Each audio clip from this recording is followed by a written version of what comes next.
Keluarga syok dengar kabar Misri terlibat pembunuhan Brigadir Nur Hadi. Pamitnya kerja.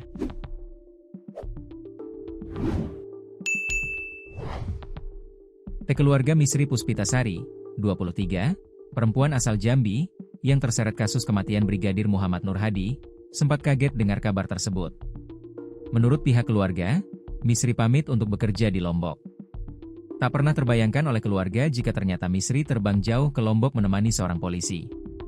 Diketahui, Misri Puspitasari menjadi tersangka dalam kasus kematian anggota BID Propampolda NTB, Brigadir Muhammad Nur Hadi, di Gili Trawangan, Lombok Utara, Lombok, Nusa Tenggara Barat, NTB, pada 16 April 2025. Misri mengaku tidak mengetahui terkait peristiwa penganiayaan terhadap Brigadir Nur Hadi, meski berada di tempat kejadian perkara, TKP, di sebuah villa di Gili Trawangan. Kini keluarga Misri menuntut kepastian hukum atas penetapan status tersangka dalam kasus pembunuhan Brigadir Nur Hadi. Selain Misri, Kompol Imade Yogi Purusa Utama dan Ibda Haris Chandra yang merupakan rekan sejawat Brigadir Nur Hadi, juga ditetapkan sebagai tersangka. Kami pihak keluarga meminta kepastian hukum dan menyayangkan anak kami disudutkan di media sosial. Padahal ada 2 tersangka lagi, apalagi mereka sempat tidak ditahan, ujar tante dari Misri, Neni, kepada tribunjambi.com di rumahnya di kawasan Mendalo Darat, Kabupaten Muaro Jambi, Kamis, 10 Juli 2025. Sebelum peristiwa kematian Brigadir Nur Hadi terjadi, Misri sempat berpamitan kepada ibunya hendak ke Lombok untuk bekerja. Pihak keluarga pun terkejut saat mendapat kabar bahwa Misri terjerat kasus kematian Brigadir Nur Hadi. Tiba-tiba, ada kabar terjerat kasus pembunuhan. Kami di sini terkejut, kata Neni. Menurutnya, Misri sempat berkomunikasi melalui telepon dengan keluarganya di Jambi. Dalam komunikasi via telepon itu, Misri menangis ketika memberi kabar. Ada komunikasi. Bahkan Misri cerita kalau dia ini sebenarnya membantu korban.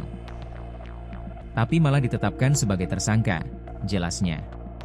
Menurut kuasa hukumnya, Yan Mangandar, Misri mengaku tidak mendengar apapun sebelum Brigadir Nur Hadi tenggelam di kolam. Ketika itu, Misri mengaku sedang membersihkan diri di kamar mandi sekira pukul 19.55 WITA. Misri hanya melihat Brigadir Nur Hadi pada saat itu masih berenang di kolam.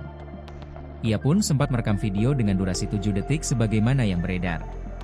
Setelah mengambil video, Misri kemudian masuk ke kamar mandi untuk membersihkan diri selama hampir 40 menit. Yan mengatakan, kondisi kamar mandi yang panjangnya sama dengan bangunan villa membuat Misri tidak mendengar apapun yang terjadi di luar. Meja rias villa juga berada di dalam kamar mandi, sehingga Misri menghabiskan banyak waktu di sana. Jadi sinkron dengan pernyataan Misri yang dia tidak mendengar apapun di luar, ujar Yan, Kamis, dilansir tribunlombok.com. Setelah berdandan, Misri meminta tersangka Kompol Yogi dan Ibda Haris serta saksi putri untuk berkumpul kembali di villa itu. Namun saat mendekati kolam, Misri melihat Brigadir Nur Hadi berada di dasar kolam dalam keadaan tidak sadarkan diri.